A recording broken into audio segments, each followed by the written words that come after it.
Hello? Hello po? Ito po ba si Ate Hana? Ay, oo. Pasensya ka na kasi di ako nakakapag-scene sa'yo kasi medyo naging busy ako nung nakaraang araw. Pero ngayon, pwede mo na sa akin sabihin yung mga nakaraan niya ni Ronnie. Okay? Kwento mo sa akin Okay. lahat ng katotohanan, ha? Sige po, Ate Hana. Okay. Sa ngayon po, Ate Hana, magsasalita na ako kasi hindi ko na kaya na dalhin ang mga sama ko sa loob about ni Ronnie. Sa ngayon, gusto ko na ilabas sa inyo po kasi nakita ko yung video mo, tas nag-message ako sa inyo, di ba? Oo. Mm. Tapos? Tas ngayon, gusto ko nang ilabas lahat. Pero huwag kang mag-alala, Ate Hana, may proof po ako. Ayun. Oo. I-send ko lang po sa inyo. Hindi mo lang ako magsasalita na ganito pag wala akong proof. Oo, Pag tama wala kami yan. relasyon ni Ronnie. Mm-mm. Kasi hindi po ako sawera na ganito, ganyan. Oo. Yan po. Pero kailan naging kayo ni Ronnie? April. April. Mm-mm. Okay. So, April. So, Opo. So, kayo pa ba hanggang ngayon? Oo po. Kami pa ngayon. Okay. Paano yan? Nakikita mo ba yung mga video vlogs nila Cherry White? Di ba sila na?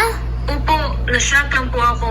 Kasi, ang sinabi nila sa akin ay, collaboration. Okay lang po ako kasi collaboration. Naiintindihan ko naman na yun. Wala po akong problema sa mga collaboration Oo. sa mga babae na ganyan. Kasi normal lang po yan. Tapos ngayon, nung pumunta sila sa Cebu dito si Cherry White, Oo. di ko lang po alam na may relasyon na pala sila. Teka. Sobrang sakit sa part ko kasi kami po ni Ronnie ang magkarelasyon pero may iba pala Oo. na may iba palang babae na na relasyon po siya. Oo. Teka, alam ba to ni Cherry White? Alam ba niya na may girlfriend si Ronnie nung nag-collab kayo or hindi? Hindi ko rin alam kasi bigla lang po, bigla. Oh. So, until now, kayo pa? Oo, kami pa. Pero, nung nakita ko yung last video nila na nanghihingi si Cherry White ng password ni Boy Tapang. Tapos, nung nag-open po ako, kasi magme-message ako ni Ronnie, Oo. hindi na po ako makapag-message. Bigla lang po ako niyang blinak. Oh, talaga? Nakapagsabi po ako sa sarili ko, ba't ganyan? Ba't ganito? Ang sakit, ang sobrang sakit. Di ko matanggap na ganito pala ang gagawin niya para sa akin. So, blinak ka niya? Wala po kami personalan na makipag-break up. Wala po kami. Kasi kasi yung relasyon namin ni Ronnie, masaya po kami. Wala po kaming problema. Oo. Nung dumating yan si Cherry, nagka-problema po kami. Shucks. So, until now, kayo pa, tapos hindi mo alam yung dahilan. Teka, naging kayo, April. April, April, May, June, July, August, September, October, November, December. 10 months? Yes po. 11 months na nga, February na ngayon eh. Oh my God. So, wala ka ng contact sa kanila? Wala ka na bang contact kay Ronnie para tanungin kung bakit nangyari yan? Wala na.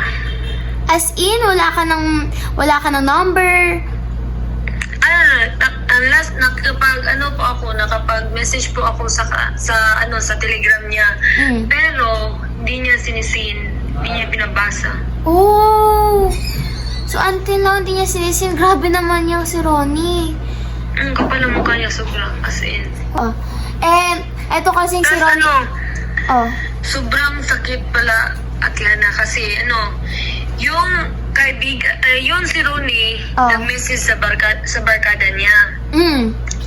Tas ang sinabi niya na napilitan lang siya sa akin, wala siyang feelings, ganito, ganyan. Hindi naman magkarelasyon kung walang feelings sa isa't isa, di ba? 11 months, walang feelings?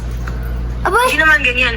At ano po kami, ano? legal both sides. Ano sabi ng magulang mo nung nalalaman na may cherry white na? Oo, yung mama ko, sinasabi niya, ganito, ganyan. Kaya pala hindi na kayo nagtawagan, ganyan. Oo. Nasabi ko si mama, parang natutrauma rin ako. Oo. Mama ko, ganito, kasi di niya nakipag-personalan kasi okay lang Oo. po nag-personalan siya na pumunta siya dito na mag-clarify na anong break-up, ganito, ganyan, na maiba siya. Okay lang po yun, maintindihan namin. Pero walang ganyan yung ginagawa niya. Grabe naman tong si Ronnie. Ako din kasi, biktima din ako niyan. Biktima din ako ni Ronnie. Biktima ka pala? Oo. Ngayon, nanligaw siya sa akin November, December. So, it means kayo pa. Nung nanligaw siya sa akin, wala akong kaalam-alam nun. Tapos, ang nangyari pa sa inyo, tama ba? Blinaka na lang niya nang walang dahilan. Tama ba? Oo. Opo. Sure po yan. Pakitang tao lang pala tong si Ronnie. Ang dami niya palang chinachat na babae. Oo nga, marami yan. Di yan na kontento eh. Oo. Kating-kati. Oo. May one time pa nga ate. Na? Gusto niya sa akin. Pero Ano? ayoko. Anong? Makipag? Sa akin ate. Basta alam mo na yan kung ano. Okay! Pero anong sinasabi ko? Di ko kaya. Kasi Oo. di ko alam kung ako lang ba yung mag-isa sa buhay mo na babae. Oo, tama. Kasi vlogger ka kasi eh. Oo. Baka may iba ka rin babae sa ibang lugar. Oo. Yan po. Pero di po ako, di ba, natutotoo po yung mga salita ko sa kanya. Oh. Buti hindi ka pumayag. Ba't ako pumayag na ganito, hindi po ko naisiro ni po, yung may relasyon po kami, pero hindi ko kilala yung buong pagkatao niya kung ano-ano siya. Kasi people change, di ba? Oo. Tama yan. Buti hindi ka pumayag. Yan yung Ako papayag na ganyan, hindi ko na alam yung ano niya. Oo. Yan yung pinaka-the best sa ginawa mo. Hello, bunso. Hello po. Nawala ka kanina eh. Kaya nga, pabalik na ako. Ano yung sinasabi mo sa akin na putol? Yung yan si Butapang. Malakas lang po yung sa sa kamera. Pero, pag wala sa kamera, maraming babae yan. Hindi natin alam yung masamang loob niya. Oo, ikaw, ako. Kaya nga. At yung si Cherry, galit na galit ako sa kanya. Oo. Kahit hindi siya nag-message sa akin. Ganito, ganyan. Nakisawsaw ako. Di ako nakisawsaw. Gusto ko lang ilabas lahat ng katotohanan at kasamaan sa loob ko. Oo, tama yan. Ngayon, ang masasabi ko lang kay Cherry, ba't niya ginawa? Oo nga naman. Ba't niya ginawa ng ganito, ganyan? Na hindi pa niya alam kung ano talaga si Butapang or may relasyon na pala. Di natin alam, yun si Butapang ginagamit lang ni Cherry kasi wala na silang ni Pacboy, di ba? Oo nga, may point ka naman. Tama. Yan si Butapang, mahal na mahal ko siya. Wala po kaming problema. Yan dumating yan si Cherry. Oo. Sobrang sakit sa ulo. Nagagalit po ako. Oo. Ba't niya ginawa na ganyan, ganito? Oo. Ramdam naman kita, okay lang yan. Kasi ako din wala din akong alam sa ugali ni Boy Tapang, di ba? So, syempre, masama din Kahit yung... ako, may relasyon po kami, pero hindi ko kilala lahat ng kasamaan niya sa loob ng pagkatao. So, syempre, ako din, masama din yung loob ko sa kanya, kaya din ako naglalabas ng mga video na ganito. Alam mo ba, ako nga din eh. Ako din sobrang sama ng loob ko sa kanya. Kasi, yung mga tao ngayon tingin tuloy sa akin, mali. Tingin tuloy sa akin na ako yung binabash ng mga tao ngayon eh. Ako yung masama, yan yung sinasabi ng mga tao sa akin ngayon. Nabasa ko lahat ng mga bashers. Kasi, pero sa ngayon, sila na ang masama sa tingin kasi maglalabas na tayo ng katotohanan. Kasi, tingnan mo, wala silang alam sa totoong ugali ni Boy Tapang. Tingnan mo, Kaya nga, kaya ngayon, ako yung masama. Ako yung binabash ng mga tao. Hindi alam ng mga tao kung ano yung totoo. Tapos akala nila na parang ako yung naghahabol kay Boy Tapang, na parang ako gusto nila na parang paghiwalayan ko silang dalawa. Eh hindi nila alam na sobrang sama lang ng loob ko kaya ako naglalabas ng mga videong ganito. Buti nag-chat ka sa akin. Kasi parang ako yung may mali talaga sa lahat ng ng ginagawa kong video. Hindi nila alam na naglalabas lang ako ng loob, ng sama ng loob. alam mo ba, yung si Boy Tapang sa sa personal whole life ko, gusto ko na ilabas lahat ng katotohanan at anong mga issue sa ginawa niya sa akin.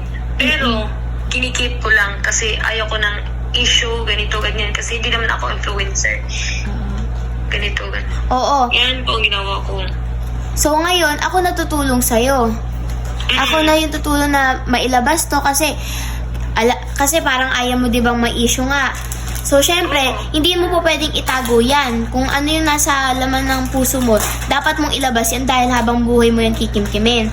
Ngayon, ilalabas ko tong video na to para alam ng mga tao, para hindi tayong dalawa yung nagmumukhang masama. Oo nga, totoo po yan. Oo. Hindi naman ako natatakot sa kanila. Oo, Kasi dapat. totoo po yan. Oo, wala ka dapat ikatakot dahil may proof ka eh. Naging kayo talaga Hindi ko eh. lang pinalabas agad kasi di pa ako ready na gatuan yan. Huwag kang matakot. Tandaan mo yan. Kasi nasa atin yung katotohanan, wala sa kanila. Lalabanan ko yan po. Oo, ilaban mo. Hanggat kaya mo. Dito ako. Uy. Hello po. Eto lang yung last na sasabihin ko sa'yo. Dapat, kapag ilabas ko tong video na to, dapat maging aware ka sa mga sasabihin ng mga tao sa'yo. Kasi, malamang na malamang. Alam ko na yan, tanggap ko na yan kasi diyan po ako nagsisimula. Guys, dito sa barangay namin, may ganyan talaga. Kasi malamang na ibabash ka talaga ng mga tao. Lalo na yung mga fans nila. Ng mga tao kasi totoo po yan. Hindi na alam kung anong ginagawa ni Boy Tapang. Kasi nakilala lang po nila si Boy Tapang through camera kung anong pinakita niya. Kasi kasi mabait siya, ganito, ganyan. Pero hindi nila kilala na the whole life. Oo, tama. Ano siya. Oo. Ayun. Basta maging aware ka lang palagi kasi tingnan mo ko. Diba kahit marami akong bashers, lalakasan ko lang yung loob ko. Kahit masakit sa damdamin, kahit masakit sa puso yung mga sinasabi nila. Dapat tanggapin kung ano. Kahit below the belt na rin yung mga sinasabi ng mga bashers, nilalakasan ko lang yung loob ko kasi nasa akin naman yung katotohanan, nagsasabi naman ako ng totoo. Kaya wala dapat itago. Oo, wala dapat ikatakot sa kanila. Basta yun yung sinabi ko sa'yo, basta lakasan mo yung loob mo, kahit anong sabihin ng mga tao sa'yo, kaya mo yan. Kaya ko yan. Oo, huwag kang matakot ha. Oo. Sige, Maui, thank you ha. Sige po. Oo, send mo sa akin yung mga proof ha. Send mo sa akin yung mga proof ha. Sige. Thank Walang you. problema yan. Oh, thank you, Maui. Kayo na po ang humusga. Kayo na po ang humusga sa mga bashers ko po dyan. Kayo na po ang humusga sa video na ito. Sa totoo lang po, nakakasakit na rin po yung mga sinasabi niyo. Masasaktan na rin po ako, pero nilalakasan ko lang po yung loob ko. Sana po this time lawakan niyo naman po yung pag-iisip niyo. Biktima lang po ako. biktima lang po kami ni Maui. Kaya po, naglalabas kami ng mga video. Kaya po, naglalabas po ako ng sama ng loob. Kasi, nasa katotohanan po lahat ng mga sinasabi namin. Kaya, kung maniniwala po kayo o hindi, nasa inyo na po yan. Basta po nilabas ko na po yung video na ito. Yun lang. Salamat po.